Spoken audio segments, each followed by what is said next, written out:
Hello, everyone. Welcome to another episode of Prelude to Positivity with Tommy Gerasi. Today, my guest is a singer, musician, choreographer, dancer. I believe he might act as well. I'm not talking about, and he's also from the Bronx, but we're not talking about Jenny from the block. We're talking about Mark with the Q, and I kind of think the Q stands for cute. Hey, Mark, how are you? I am doing great. Thanks for having me. The intros are always weird for me because I'm like, oh my God, what are they gonna say? What are they gonna say about me?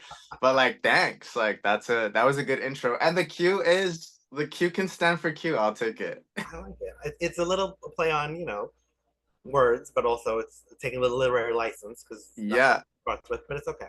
Yeah. No, I love it. The Q literally came about because I got tired of people calling me Marquis, Oh, boy. Marquet, Marquet, Marquis, anything but Mark. And you know, um, I was just like one day, oh, I'll just start saying, hey, it's Mark with the Q. No matter how obnoxious it kind of seems, I was like, oh, just as much as you don't want to do this, do it and see what happens. And so it serves as like the perfect icebreaker now, because then everyone's like, I'm Eric with an E, or I'm Tommy with a T, or whatever. Like, so it's working to my benefit. So I'm not mad about it. That's your name. And actually, you also want them to get it right when they spell it on the check.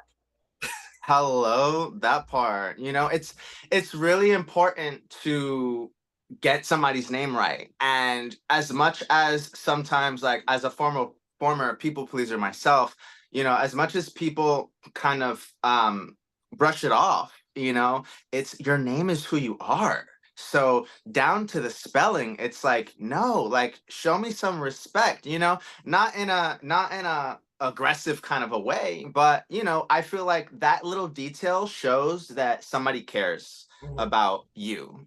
Somebody cares to show you love or respect or whatever it is. So I started getting comfortable just correcting people, like politely now, but just because like I want to be able to advocate for myself, and I feel like that's such a great small way to do so. Yeah. And also, it helped them because who wants to find out like a year later you've been calling the person the wrong name the whole time? That's Right, embarrassing. right, right. Right. Oh my Right? God. So, for people that aren't familiar with you yet, I always Yeah. say because people will be familiar. Just tell us a little bit about you. Like when you were a kid, did you always want to do what you're doing now? Who'd you look up to? How did you become Mark with a Q? Oh man. Um, the long story we'll save for a Lifetime movie later. That'll be in the book. But right. The short answer in retrospect is yes. The short answer is yes. As a kid, I grew up in many states. My family and my mother in particularly was taking care of me and my sister and all of my uncle's kids because my uncle had a drug addiction. So she kind of was playing cleanup up and down the East Coast. So I spent a lot of time with a lot of Puerto Rican family and in a lot of different places. And so my family is kind of like the typical Puerto Rican household. Like, they're very loud when we're together. They're very loud, they're very fun. These bitches are passionate. Like a lot of people misconstrue my passion for like aggression, and I'm like, no, bitch, this is love. Like I'm just a passionate Puerto Rican from the Bronx. Um, but ever since I was small, I've kind of just, I've always been involved in music and community and unity and love and all those things just from being who I am, right? And so there was a time in my life when I was starting to understand the world and how things worked and stuff like that. And I started to feel isolated. I started to feel like I didn't really belong, because I didn't know Spanish growing up because my parents and family had suffered from a lot of racism, and so that kind of caused internalized racism, essentially, and they didn't want me to have an accent because they didn't want me to get bullied. So I didn't know Spanish growing up, and that meant that I couldn't connect furthermore with my community. So then I'm hanging out with all, the little white kids and the black kids and getting involved in those cultures and kind of like picking my favorite parts of things and just adding that to who I was. Um And we had a big, like what we would call like the family room when I lived in Massachusetts.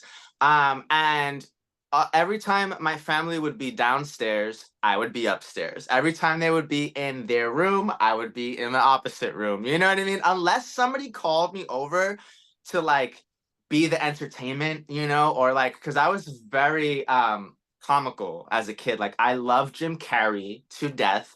Robin Williams, like those are some of my favorite actors, and they're very expressive and over the top. And so I would get called in to reenact um, some of their work. I would get called in to like my parents would have me, oh my God, reenact like family members, like their Oh my God. behaviors and stuff. Yes, there would be like, oh my God, pretend to be this person, pretend to be this person. And I would literally tap into character and be like, like do the whole impression to the nines. Like, and they would just be laughing. Like, so I kind of knew that I loved to make people feel joy and I love to laugh and I love to express myself. And so I would go to this family room and isolate myself anytime I just felt like I wanted to be alone, or I didn't feel understood, or I wanted to be sneaky, you know, because I wasn't out of the closet yet, you know. So I was inspired by, you know, people like Janet Jackson, Jennifer Lopez, all the boy bands, NSYNC, Backstreet Boys, Usher. You know, I grew up in the 90s and 2000s. Aaliyah, she's my top influence. You know, she has the most influence over me as a music artist because of how she's able to tap into her duality and her calmness, you know, on and off the stage. And I've always loved that. So I would be in this room, girl, playing the gayest songs, playing the most masculine songs, playing my little weird Final Fantasy video game music. And I would get my fingerless gloves because, you know, it's cold on the East Coast. So we have snow and all that stuff.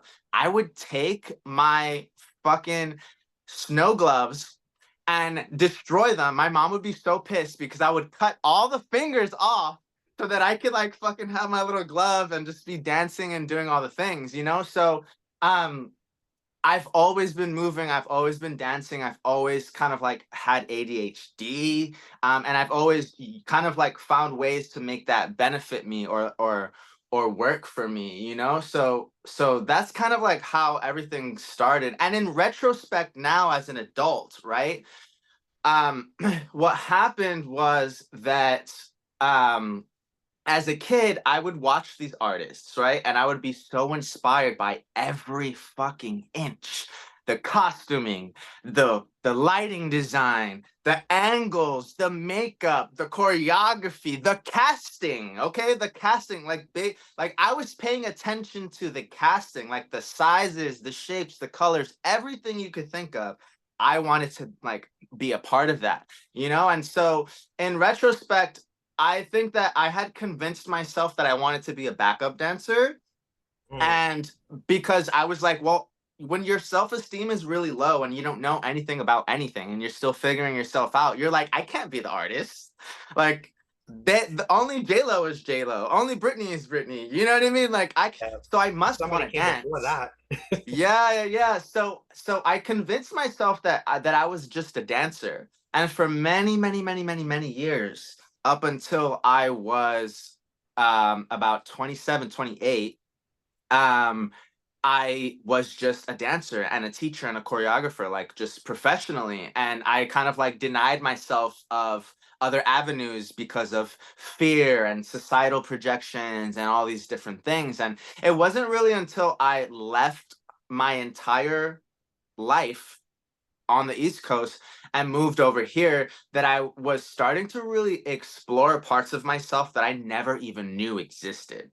You know, and that's what brought me that's what led me here to in this seat to having this conversation with you today is just being bold enough to take, you know, the risk and you know, fail and humiliate myself and feel uncomfortable and embarrassed and all those things. All of that experience, all of the don'ts and the fails and the mishaps and all that stuff, all of that stuff is what pushed me in the right direction. So I'm glad that I learned that, sooner than later. I always say fail fast. You want to fail fast. You know what I mean? Don't be scared of failure. Like, fail as quickly as you possibly can in a classroom, in school, whatever, because those are the places where you're training, you're learning, you're growing. Those are opportunities to grow. So you want to fail, you want to fuck up, because you don't want to do that when you're getting hired. You don't want to do that when money's on the line. You don't want to do that. You know what I mean? It's a Yeah, whole when there's a different lot at ballgame. stake. When you have more at stake, it's a bigger issue than Yes, but people get so scared of themselves, so they don't kind of like confront those fears head on. They wait until they get the job, and unfortunately, I was one of those people. So it happens. But I have to say that when I first met you, you were performing at Trent Park's video release, and I didn't see any of that when you came on the stage. I just saw like someone commanding the stage, and that's what really like in that moment too. I was like, oh, I'm gonna have to talk to him. Like, we're gonna have to have a conversation because this is like I need to know more about this. Like, how did this happen? How does that happen? So it was thank really you. interesting to me that you say that now because I'm thinking like that night I just saw confidence and I just saw like owning the room and it's Yeah. people don't realize that that is behind most people who are successful do have that in them. Yeah, you have to. I had to teach myself how to split myself into two, because I my self-esteem was very low, very very low. Like, when you grow up in a Puerto Rican household on the East Coast, where it's not as free as the West, you know what I mean? I dealt with a lot of different things. Like, I dealt with neglect, unintentional neglect, feeling invisible. I was part of a dance group that was run by a narcissistic, like, emotionally manipulative, abusive, choreographer, that was doing things that, kids shouldn't be doing. And, you know, um, getting involved in just a lot of messy stuff. And so that contributed to so much trauma in my adult life. And so I had to unravel myself. Whereas most people use the pandemic to freak the fuck out, I said, thank you, Jesus, because I have been, suicidal a couple of times. There were moments in my life where I wanted to just stop completely because I was making myself suffer because I was unaware that I had the ability to choose, to make choices, and to be confident, and all those things. So I was kind of just running on this strange default, this loop, and I had to really use the pandemic in the last like 4 years of my life to destroy every single part of me that I thought I knew and rebuild it to be who I always thought that I wanted to be. I have created myself to be my own partner, if that makes any sense. The love that you seek or that you want in other people, you need to find that in yourself first, because you cannot give and you cannot receive if you cannot give to yourself. If you're constantly giving and you're not giving to yourself, you're going to run yourself dry, you're going to burn out.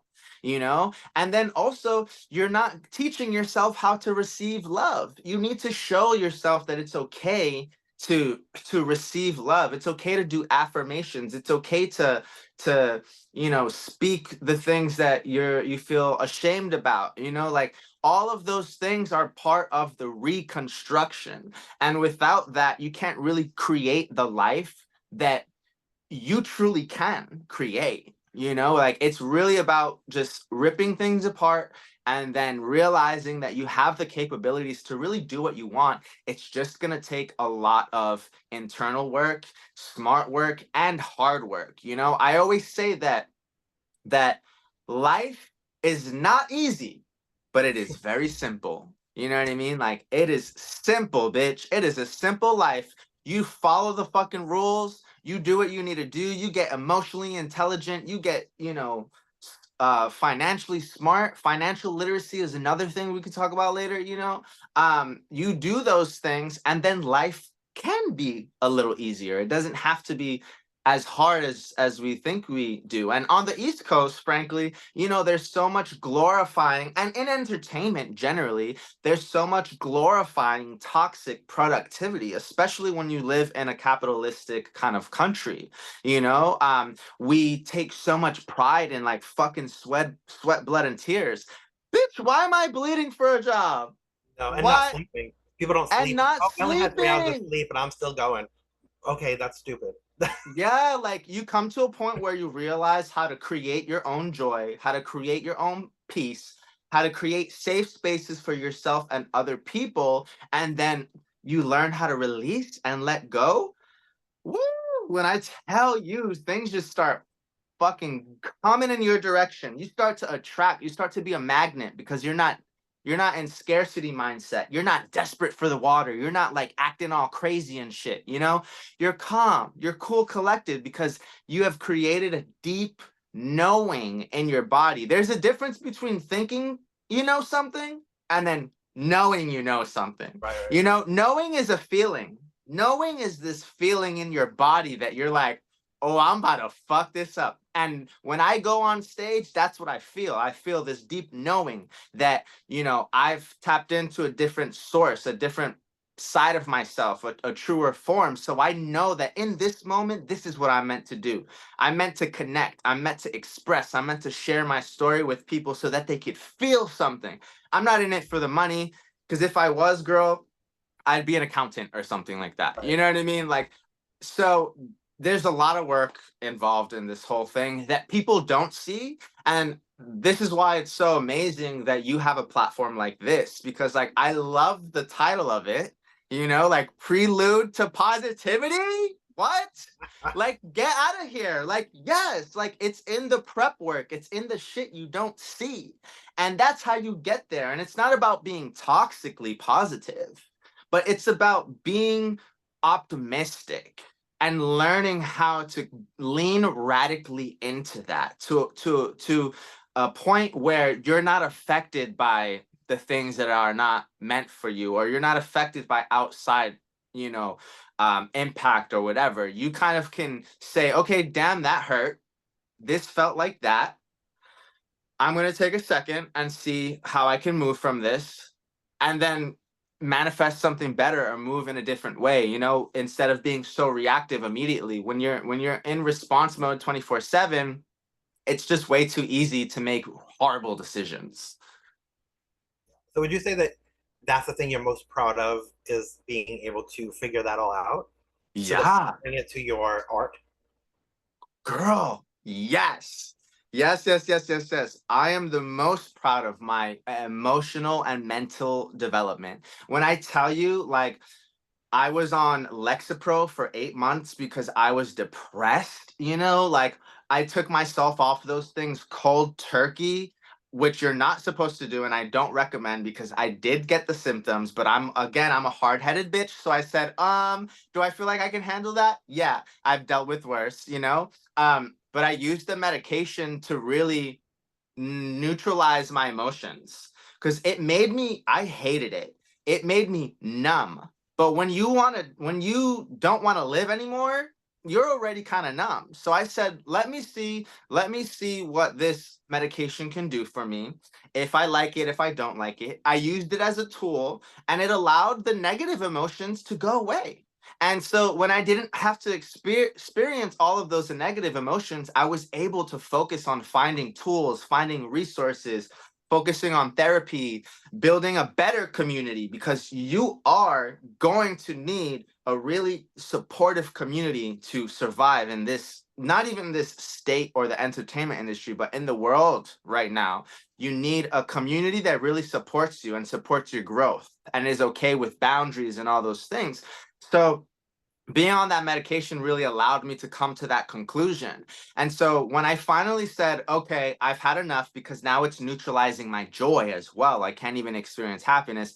That's when I took myself off of it. And that's when everything started to change, because I said, I can do this without medication. I can do this without weed. I can do this completely sober and in my own body, it's just gonna take a lot of the same effort that you put at the gym to look hot for everybody is the same effort that you need to put into your mental health, your emotional and physical wellness, so that you could be internally hot. You know, like no ugly bitches allowed when it comes to the inside. Like, Oh, I am sorry. Yeah, like we don't do that over here. It is very much about being healthy because you do not have to be fucking toxic to be hot. You know what I mean? I can be hot and promote all the things that I want to promote and be a fucking badass and still promote mental wellness and respect and compassion and all that. Like people think that it's not cool, and I'm like, that's a man, Maury. did you leave the East Coast after the pandemic or before? Before the pandemic. Yeah, because what you're Yeah, saying, the East Coast is true. Like East Coast is a little stressful, I have to say. Like I live on the East Coast, and I'm like always ready to leave. And also, yeah, I grew up the same way where we were Italian, but we didn't speak Italian because they didn't want us to have the accents, and they didn't want us to be. So my grandmother was like, nobody's speaking Italian because they can't have accents, wow, and that was like amazing. And I was on Lexapro as well, and I also came off of it myself because girl. it was like holidays came and I wasn't happy. I wasn't excited about the holidays. And I was like, oh, I always love the holidays, but I don't really care this year. And someone passed away. I don't remember who. And they told me Yeah, so and so died. And I was like, oh, that's a shame. And I thought in my head, like, that's a shame. Somebody passed away. You should feel sad. And I was like, I'm not feeling right, emotion. I don't like this. So it's like right. that. But that's good. But in a way, that's good, right? Because we failed fast, right? It Yeah, yeah, yeah. failed fast. Like I didn't you were like the like, disconnection. Like that disconnection exactly. more than anything. More than facing all those things, it scared me to be disconnected from all those things. So Exactly. And without that experience, you would have never known that. yeah, I'm sure it helps people too. Like there are people that it helps a lot, and you can't say that it's all bad. But I just think that for some of us, Right. we don't need it necessarily for what we think we need it for. So Right, right, right. I believe that all medication, if it's not for cures, then it's definitely a tool and it should be used as such, you know what I mean? So you use it until you feel like you're done with it, and then that's it. It's okay to be on, it's okay to be off. what's something that people misunderstand about you? Uh, that was just the question? Yeah, I think that they misunderstand like my passion.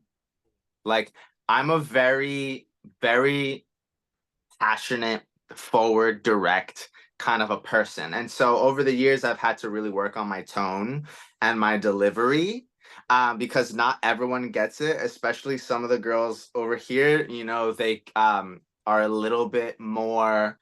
I don't want to be like, everyone's so sensitive, because I feel like there's a difference between being sensitive and being in tune with your emotions. So, some of the girls are sensitive, some of the girls are in tune. Sometimes my tone does still need work, and sometimes it doesn't. You know what I mean? But it's I a think that Brooklyn that's Bronx thing, though. I think it's a Brooklyn Bronx thing. yeah, He because it's tends to just be like very like direct and very like tell the truth and well, because here's the thing, right? Like have on a the hard time East covering up. Coast, yeah, we don't have time. We don't have time. Why are we wasting time? These are meaningless, empty words. Let's just get to the point. So I'm like, let's stop beating around the bush. Mhm. Hit me with the hard, cold facts, and let's figure this out. We don't need to play games. We don't need to do any of that. And I think that, when I get loud and stuff like that, it's because I'm excited. It's because I care. I care so much. Sometimes I care too much to a fault where I'm just like, I need to fucking chill. But it's just because I care. I get really loud, and I really want the best for myself and the people around me and the people that I represent, like the people that look up to me. I want them to understand that the life that you want isn't reserved just for the people that already have it. It really is for everyone. Like you can have all of the glitz, the glamour, the gold, this and the third, but it's all about perspective, and it's all about doing the things you don't really want to do to get there. So yeah, I just care so much, and it gets me loud. You know, it In makes me addition to loud. the music and the dancing and the um, casting and the things that I see you doing all the time, you also are very, very spiritual, and you help other people. I see with workshops and things like that. So, how you decided to do that? Or did that come to you? Um,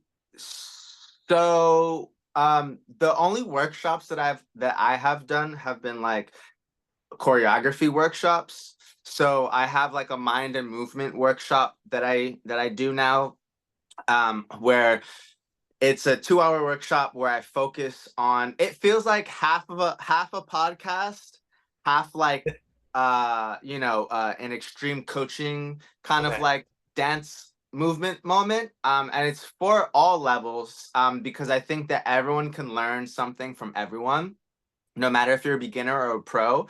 Sometimes the girls that are just starting have more confidence than the girls that have been doing it for 20 years. Sometimes the girls that with the confidence need to pay attention to detail. And you know what I mean? So I really try to foster just a community that is about learning from each other despite where we come from or what your backgrounds or skill sets are. And so I have started to implement a lot of my mental health kind of like practices and techniques, and a lot of things that I've learned from studying neurology, from other podcasts, and learning from other people with master's degrees and huge followings in neurology and things like that. So what I like to do is I like to pair spirituality with science, because I think that they go hand in hand. When you can't figure it out from spirituality, go into something scientific, and it'll give you a fact. It'll give you a cold hard fact that you can kind of lean into or lean on, right? And a lot of what I talk about in science is neurological, because it applies the most to mental health. And people don't understand that you kind of have to hijack your brain, in order to become a different version of yourself. You have to trick yourself. You have to understand how to rewire and the things to say to yourself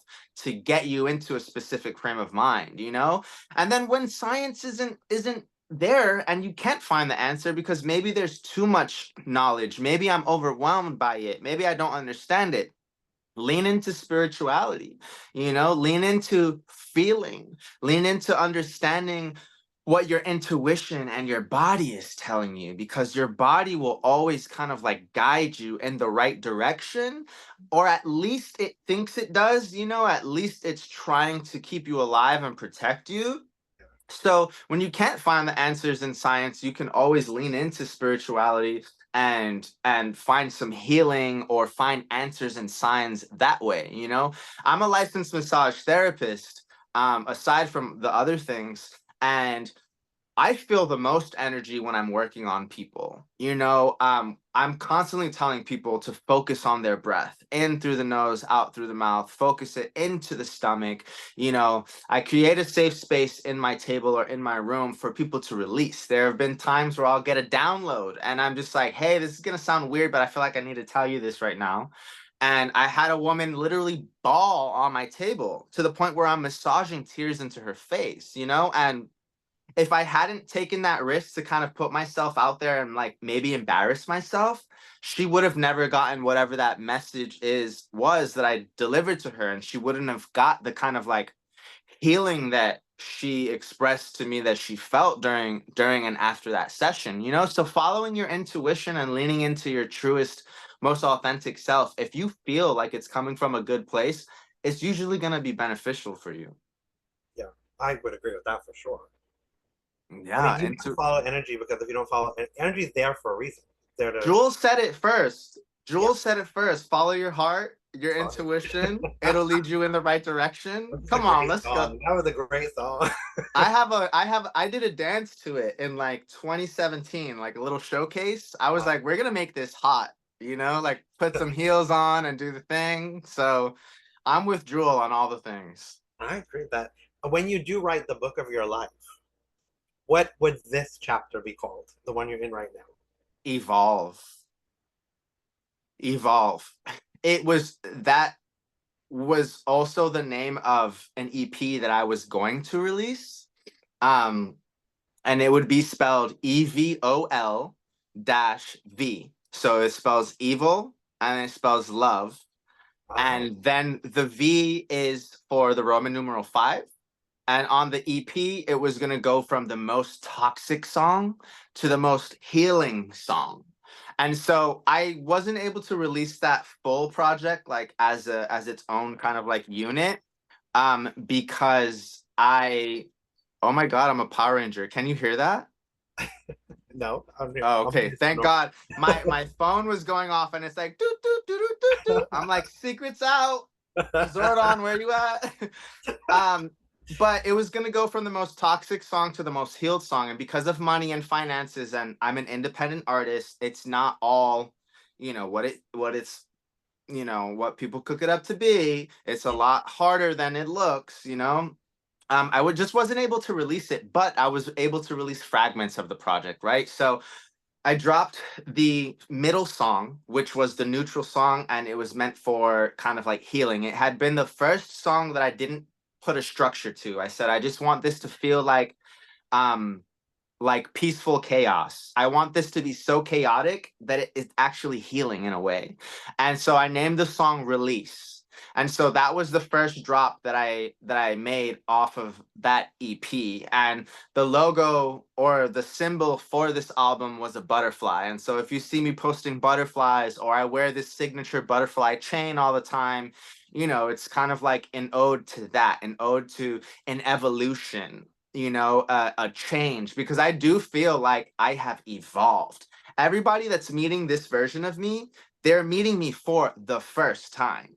We're all constantly changing day to day, and so I'm grateful for that, and I'm grateful for um just that kind of like epiphany, like that this is my butterfly moment, this is my caterpillar moment, let it go.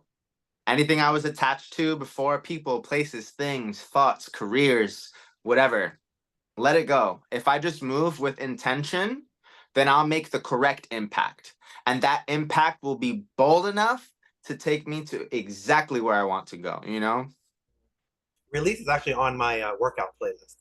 I listen Oh, to it when I do my elliptical. I usually have that no, on. you're lying. I swear to you, I was just listening to it last night when I was on the Ah, elliptical, sweating. get out of here. I played that song for like 3 people, and I'm still getting used to sharing my unfinished music with people. But my best friends, I shared it with them and I had 3 people cry. And I was like, okay, well, this song is doing what I intended it to do, because when I recorded it in my room, I literally was like just screaming into the microphone for some of the back vocals, and I was just releasing all of the pain that I had been feeling, throughout the last couple years, because it had been a rough, LA has been rough for me, in short, like I moved across the country. I got here, my first year I was homeless. So I was doing red carpet jobs and then going to sleep in a car, Then I got a place. As soon as I got a place, my car got totaled by some celebrity from Transformers. Like, I was like, what is going on? Soon as I got like my physical health back together, because I had back injuries, all the things, the pandemic happens, and then we're in the pandemic, and then, I dealt with my first relationship in 7 years that was another narcissistic, emotionally abusive relationship. And I know that that word is a buzzword now. It's very trendy now. But this was the unfortunate case. You know what I mean? And shortly after that, as I'm discovering myself in this butterfly phase, I finally meet somebody that I'm like excited to get to know. And as we're dating, they pass away. You Oh, know, so I haven't really had a break, an emotional break for the last like 7 years almost. And this is now starting to feel like that. The last year that I've been meeting people like you and my new team and some of like the fans or friends or people that I meet at these shows. Oh my God. Like it feels like I can fucking breathe. It feels so good. So good. well, I think it's all because it was meant to be the time that it happened because like you'll have to prepare for it, whether you realize it or not. So then when you Yeah. get to the moment, you're given what you're ready for, I think. So Yeah. No, yeah, I fully believe that too. yeah. It feels like you're ready for all this. So yes. Yeah, yeah. Even just last night, if I can tell you a quick story, like, so I was putting away my sheets, and as I was opening new sheets, a note pops out of it, and it's like this folded piece of paper, and I'm like, "What the fuck is this?" I look at it, and it's like full moon intentions from like March in the Pisces moon, and I'm like, "This is a gag because tomorrow is a full moon. Right. Like, what's going on?"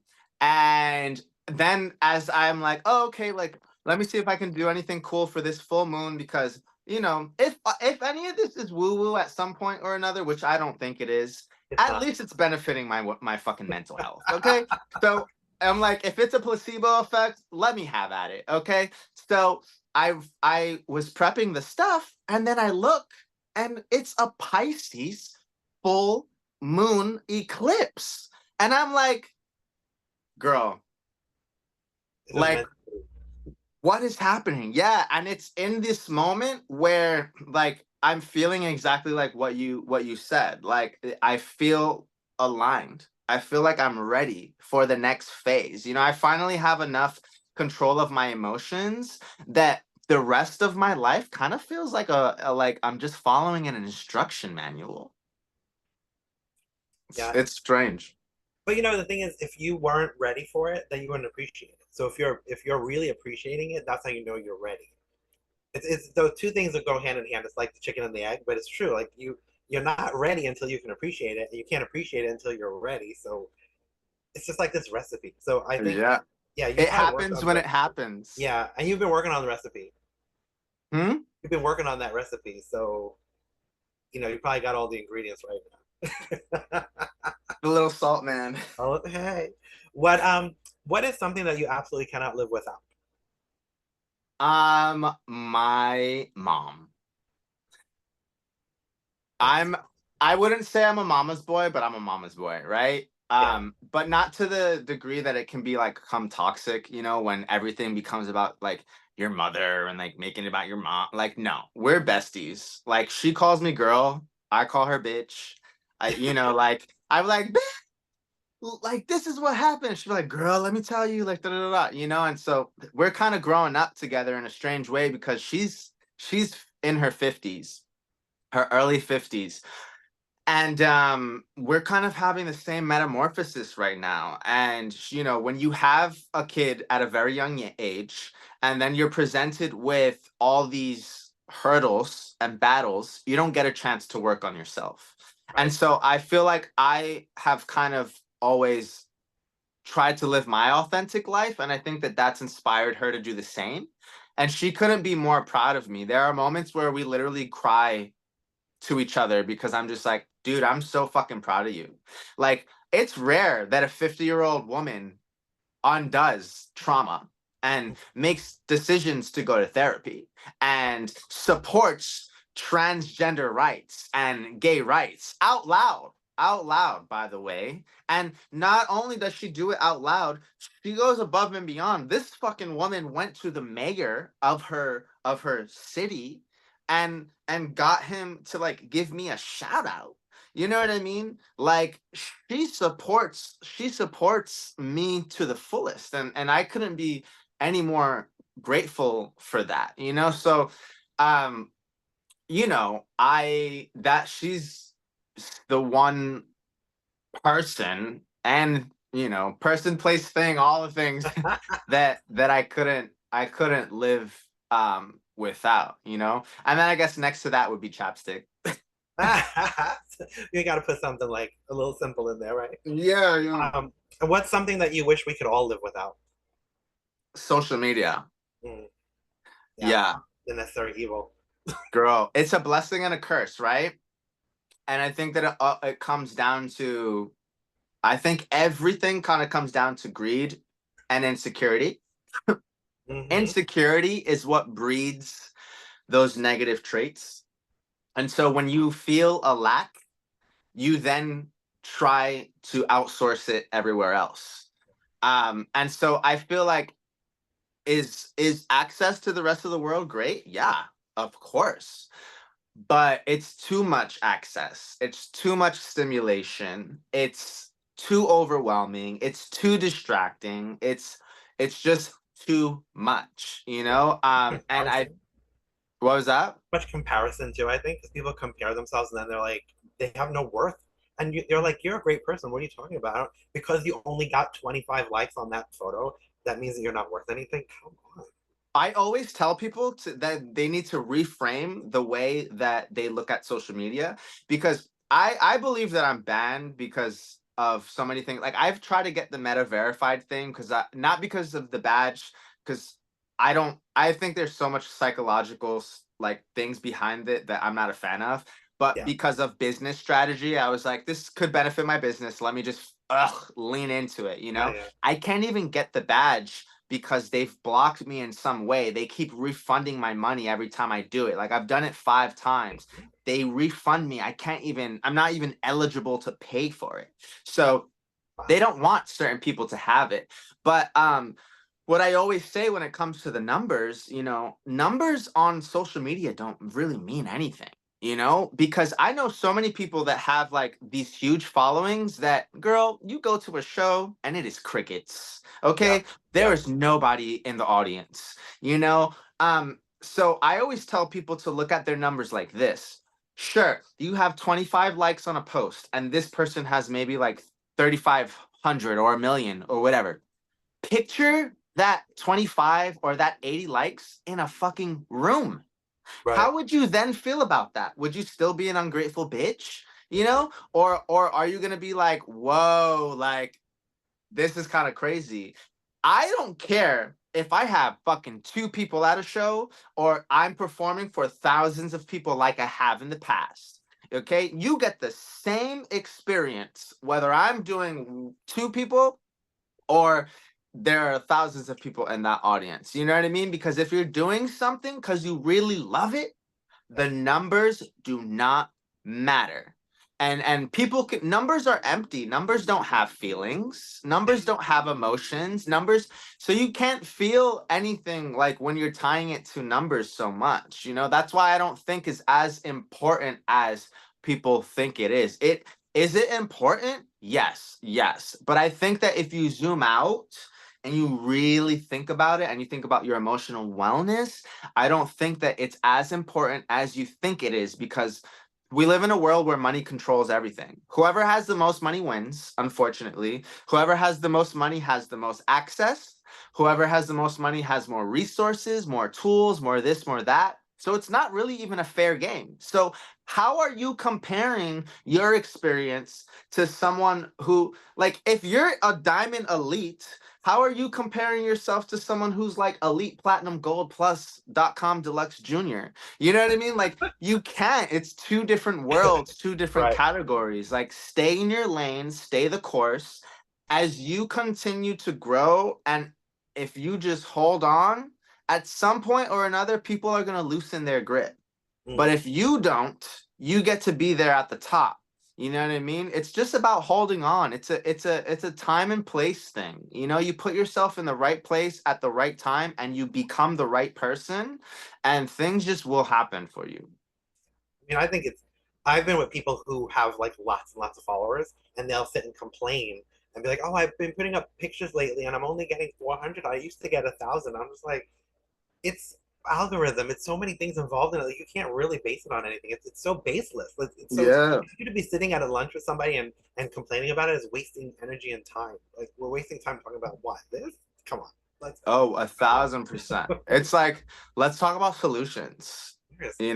Like, why are we whining about the amount of tension that we're getting on this platform that doesn't even really exist? Like, that's why I prioritize building organically, and that's why I kind of like I schedule all my posts. It saves my mental health. Mm. um I prioritize my live performances because I want to convert regular people into true fans. I want you to like me as a person. I want you to like what I'm saying, how I'm relating to you. I don't want you to just think I'm fucking cool and hot. I know I'm cool and hot. I don't need you to tell me that respectfully. You Yeah, know what I mean? Like with humbly, but confidently. It's like I don't need that. I want to build deeper, real connections with people. I want to make a change, It's very cliche to say that you want to change the world, but I do. I do want to help change the world. And it's not one person that gets to do that.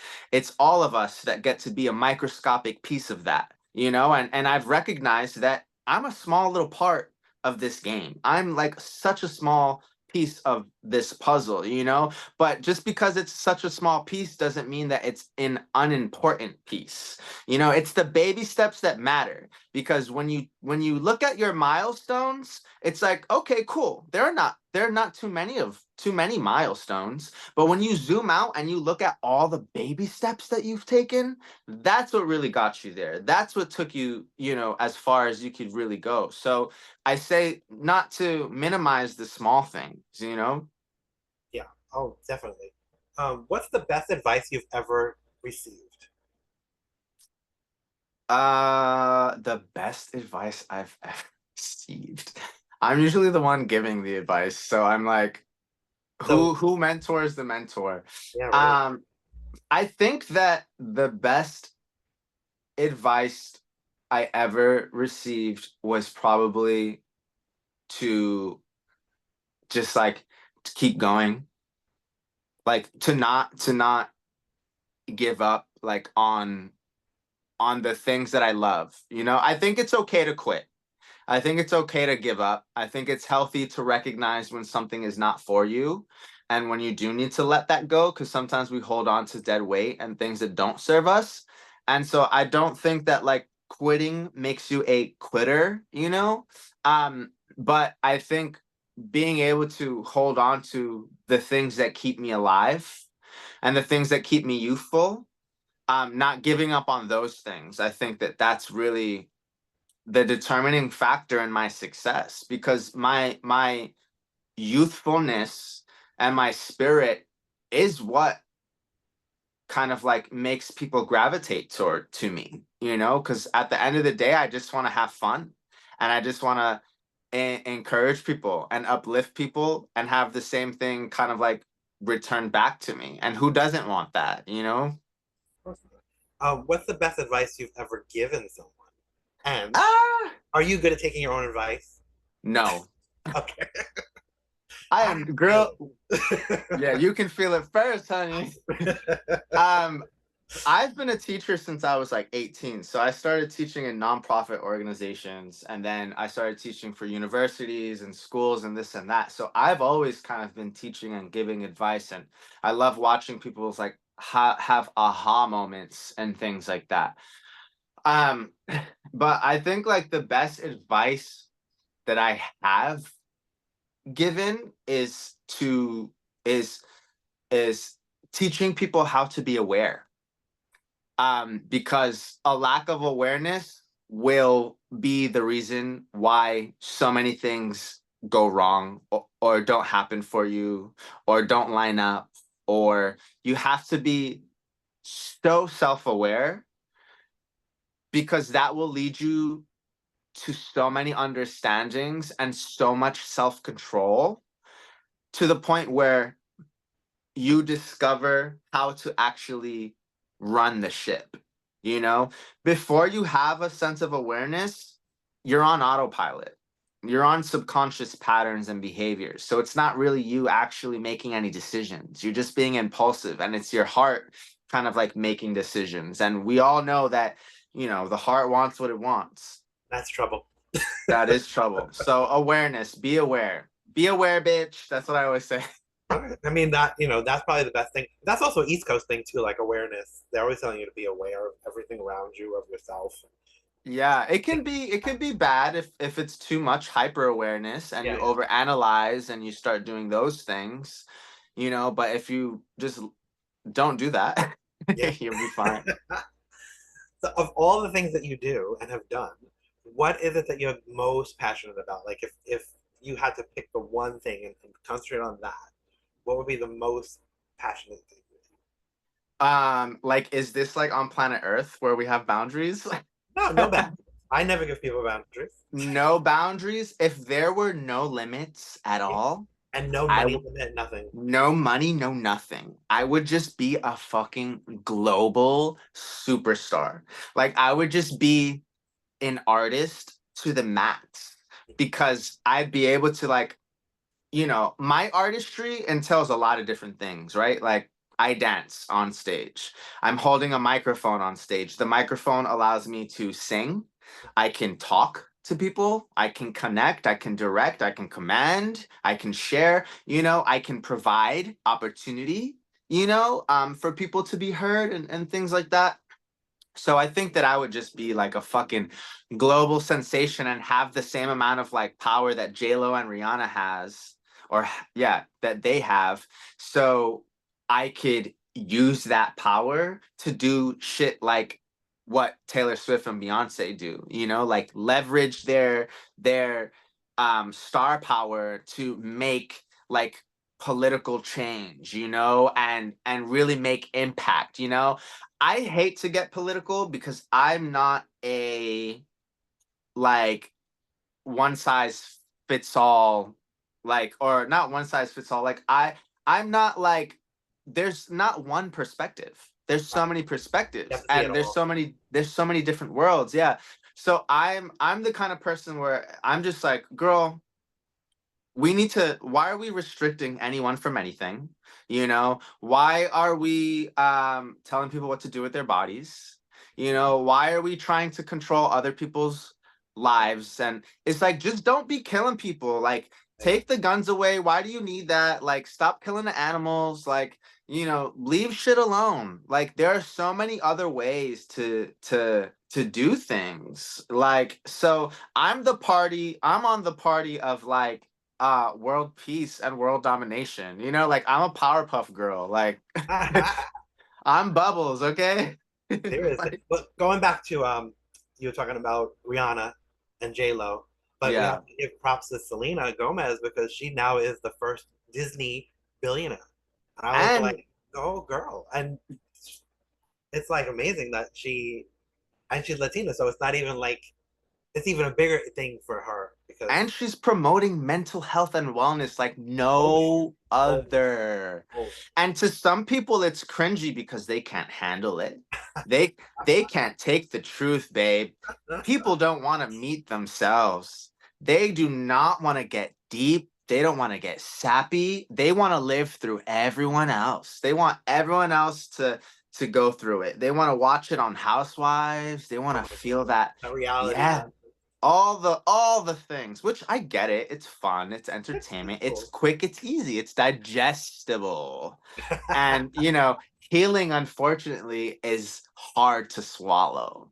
Yeah. But y'all want to be on the club, y'all want to be doing all this and that and the third, you better get used to swallowing, girl. Hmm. But Hello. quick and easy, there really is no quick and easy, but if you had to give people just like a couple of tips on mental health, what are your top like ways of handling your own mental health that people could do every day? Every day. So the first one, the easiest one of them all is self-talk and language. Um, Vocabulary is very important. There are so many words that mean the same thing, and so many words that you think mean like the same thing, but really mean other things. And so getting clear on your vocabulary is one of the strongest things that you can do. Like once I started, actually, this sounds so dumb, but I started going into the dictionary and I said, no, I want to know what the root of this word means. And so, when I looked up the word optimistic, because I'm from New York, I can be a little realistic and pessimistic sometimes, The you real, know, real. right, the real mark. And when I researched the word optimistic, I found that it came from the Latin word optimum. And then when I went deeper and I researched what the word optimum meant, it means best.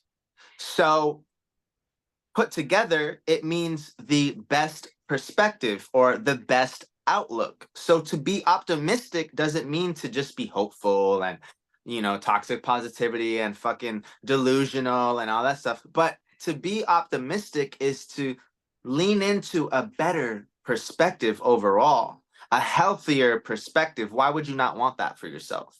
So when I figured that out, I was like, oh, we're about to get radically optimistic in this bitch. It's gonna be very delusional and very not demure, you know.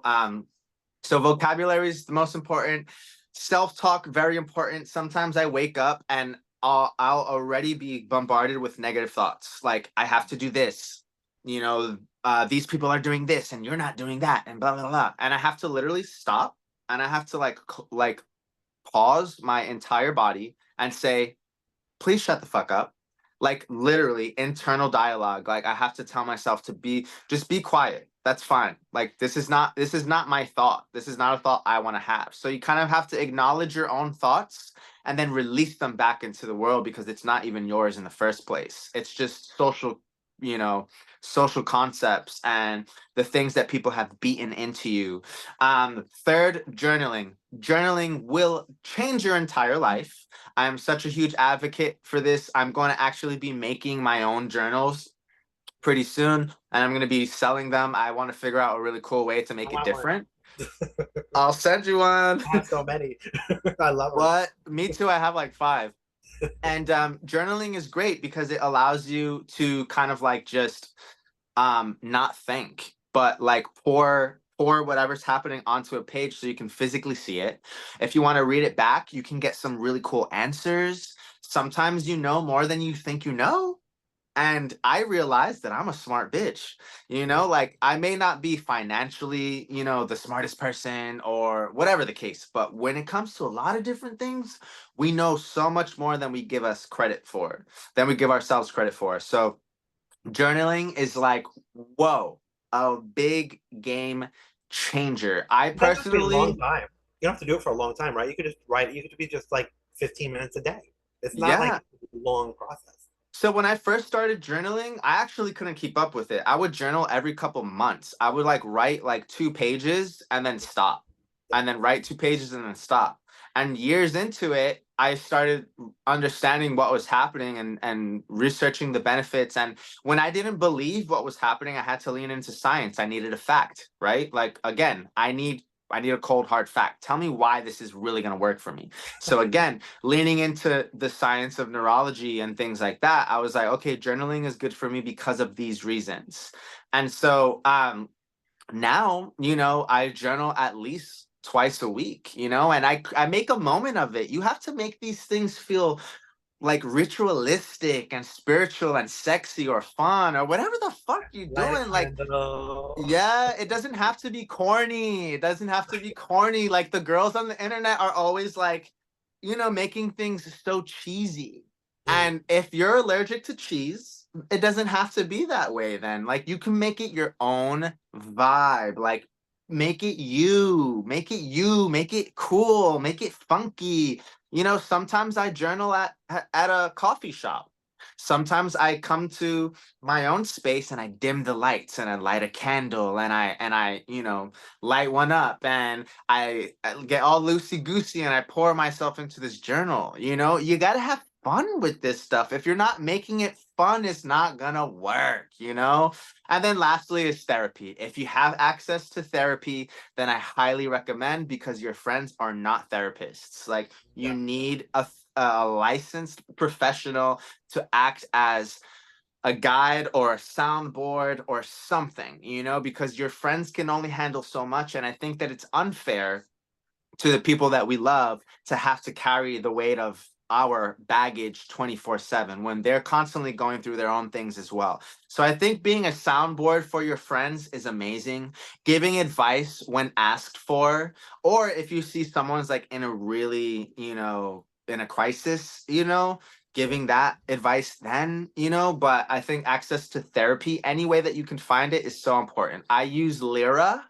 I use Lyra, and it is an online therapist because I do not want to waste time driving. I don't want to sit in front of somebody. I can do it in my car. I can do it on the train. I can do it in my room. No excuses Right. whatsoever. I'm also working with this organization called Safety. It's SAFTY. It's for trans youth, and they actually provide free therapy to people under the age of, I believe, 24 or 21.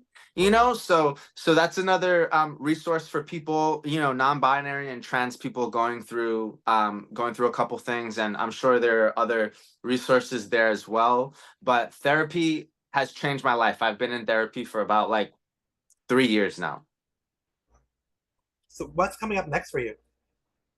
I'm performing at Bi Pride. So it's called BU or By You, September 23rd in Los Angeles with the Los Angeles LGBT Center. Oh, I'll be replacing Selena Estides, who is a phenomenal drag race performer. She's so fun. I've done a music video with her. And so I'll kind of be taking her spot because she was unavailable for this particular event. And I'm super excited because I get to have, some of my best friends, and I get to hire dancers for this. And so I'm working on that of I'm working on that as well as working with another artist by the name of Anthony. So it's ANTHXNYY for OC Pride. So I'm working with him as his movement coach and choreographer. So those are two near near future things that are happening, as well as I'll be releasing my single that you heard me play, called Play Me, on the 23rd, as nice. well as another single called called Narcissist, Oh. um Who's on the that about? 23rd as well. Yeah, so it's kind of like a dual moment. We have like our sad boy closing the chapter kind of a thing, and then we have our new and improved, evolved Mark with a Q, kind of like leading the rest of the journey. So those are some things that I have coming up now, and as well as my mind and movement workshop. Nice. And where can people find you to keep up with you and to make sure that they hear the new singles and the new stuff that you're doing and see Yeah, you so live? you want to find me on all social media platforms at The Real Mark. So that's going to be TheRealMarQue. All the links are going to be inside of my bios. There's a link tree there that can take you to everything. So I have YouTube videos. My music's on all platforms. If you do look for me on music streaming platforms, you just have to make sure that you are typing it in all caps. So it's got to be all capital Oh, that letters, matters. MARQUE, and Cool. that's how you can find me on everything. Well, I want to thank you for spending time and sharing your talent and your advice and all with us. Thank you. I appreciate it very much. And I would like to tell you that you are welcome to come back anytime you want, whenever you have a project or something you want to talk about. Give me a Thank call. you. We'll do it. Yeah, no, thank you so much for giving me, the space to talk about these things and to really just represent like things that I care about. And, I feel like there are not many there we're all so unique, but we're also alike, Mm, and so while there are not many people like me, which is why I want to be the representation for the kind of person that I am, which is a very diverse and understood Puerto Rican from the Bronx. I am just like anyone else, though. right. Like we're all going through the same shit. We all have feelings, we're all confused, and all the things. So thank you for really taking the time to provide me with this space, and just like, asking me such cool questions, and being involved, and doing this for the community as well, because you're giving me an opportunity, and this is giving other people an opportunity I to hope so. listen to something that they might not have heard before. Yeah, no, because I really do feel like a lot of people have big celebrities all the time on, but those people you see all the time, it's saturated. And I like to have people on that maybe don't get access to everybody all the time. I feel like we need to do that because you're right. We all do have a lot more in common than we do different. I think we all want to be seen, we all want to be heard, and we all want to know that we matter. Like those are the three basic things that sustain us usually. So, yeah. 100%. I could not agree anymore. Do you want to leave everybody with like one last final thought as we go What? to the autumn? As we go, um, just I guess I want to say, um, literally, like Nike, if you want to sponsor me, just do it. Just do it. Literally, just do it. Just do it.